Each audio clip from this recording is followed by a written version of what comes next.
Segretario, sotto il profilo occupazionale del lavoro, qual è la situazione in provincia di Agrigento? Che anno 2002 è stato? Non la voglio descrivere con le mie parole, basta prendersi una delle tante indagini fatte dal Censis, fatte da Istat, fatte da società terzi, dove descrivono la condizione della nostra provincia.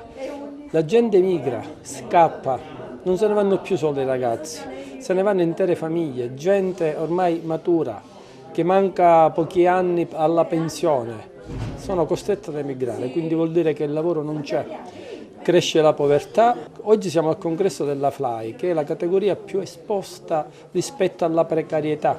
Questi sono dei lavoratori che ancora lavorano 60 giorni, 100 giorni l'anno, con un reddito evidentemente di poche migliaia di euro. Come si pensa di poter vivere serenamente, portare avanti una famiglia con redditi di questo tipo?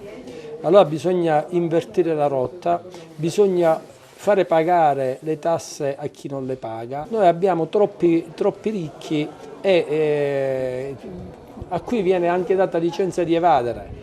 Stanno provvedendo il governo nazionale a fare una finanziaria e si parla di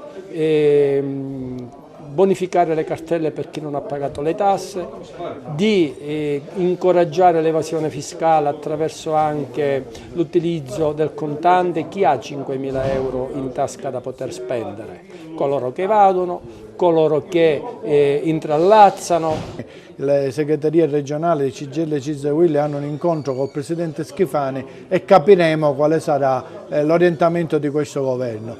Noi ci aspettiamo dal governo Schifani che ci presenti subito la riforma del settore forestale, perché bisogna intervenire sull'ambiente, sul territorio, dare risposte ai lavoratori, ma soprattutto fare un piano di riforestazione per combattere i cambiamenti climatici e mettere in sicurezza il territorio dagli incendi e dagli smottamenti.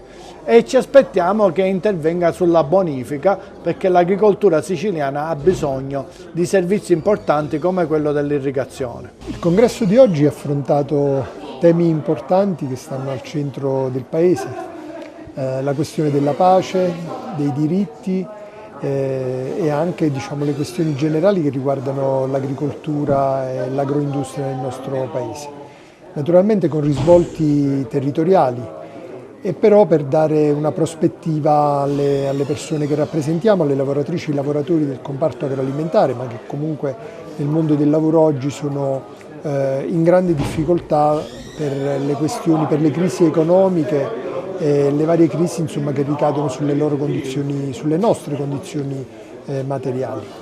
E questo congresso ha discusso di tutti questi temi, ha discusso di come contrastare purtroppo le politiche sbagliate che questo governo si è dato con l'ultima legge di bilancio, ricette che non servono a nulla, che non daranno assolutamente una risposta al Paese, mentre invece c'è bisogno di rafforzare le condizioni della classe lavoratrice di questo Paese e non di mortificarle.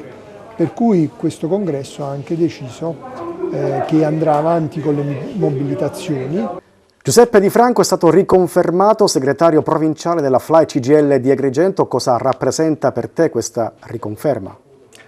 Io sono felice intanto di essere stato riconfermato col voto di tutti i delegati che ogni giorno mi danno una grossa mano.